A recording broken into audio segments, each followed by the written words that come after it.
Ken Graham, the director, joined us. And Ken, we talk off and on during the season. I hate that we have to meet this way under stressful times. But tell me the thinking here about the way you've laid out the watches and warnings. They make pretty good sense. Yeah, I think it does. I mean, we've been watching this from the beginning, and it was interesting to really look at. I mean, the weaker the storm, it would have been further left on the track, and the stronger the storm, it would have been further right on the track. I mean, that was kind of the game the entire time. So that's what it is. I mean, we're forecasting a little bit weaker in the winds, but that means puts it closer to the Florida coast. That means more impacts for us. Now, one thing, of course, we're always concerned about, and we're not really good at forecasting, is rapid intensification. But I think we have a pretty good sense that that's not going to be the case here. We're not going to tomorrow morning wake up to a Category 2 or 3 bearing down on us.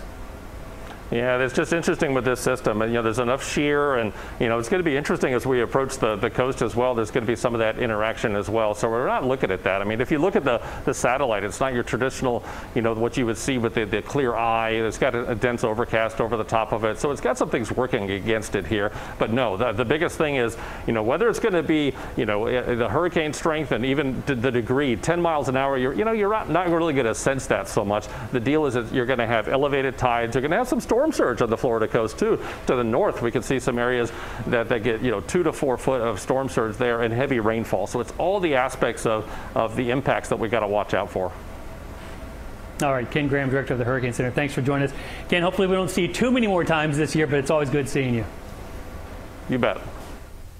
All right, let's show you what's going on once again. So the hurricane warning just north of Broward, hurricane watch for mainly coastal Broward, tropical storm warning inland. The watch means the possibility. The warning means the likelihood. The likelihood is north of us, and the tropical storm warnings for Broward, the rest of Broward, and Miami-Dade down to the Upper Keys. So here's the timing. I think the way this is going to unfold. This is based on the latest advisory from the National Hurricane Center, and the clock's going to click along up here, and you can see where the tropical storm, the edge is. So this is the estimated time of arrival at 9 a.m. Still a little bit offshore for the tropical storm force winds. Here we are at noon, starting to go downhill weather-wise now. So I think we have an opportunity or a window of opportunity to do any last-minute things in the morning. Now, the breeze is going to be coming up throughout the morning, but the squalls really aren't going to start coming in until probably much later in the day. Here we are at 4 p.m. in the afternoon. Of course, this outline here is the National Hurricane Center cone, what we call the old cone, and this is our kind of our threat area here. And you can see north winds now blowing,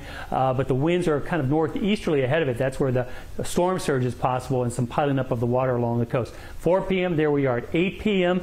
and you can see the tropical storm force winds much of Broward and most of Miami-Dade as well. And then there we are at midnight. Hurricane conditions just skirting just offshore of Broward and coming into West Palm Beach and the Palm Beach area. There we are, 4 a.m. Sunday, and then finally by Sunday during the day, the weather really improves quickly.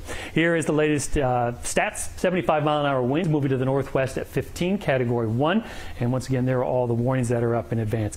The cone, the threat cone, showing that the yellow is the area we're concerned about. If you don't want to be in or out of the yellow, you want to be out of the yellow because that's where the tropical storm conditions are. There is the old cone where the center, of course, is expected to be, and then it is a forecast up the East Coast. Now, there is expected to be some weakening now, but folks along the Carolina coast are watching it closely.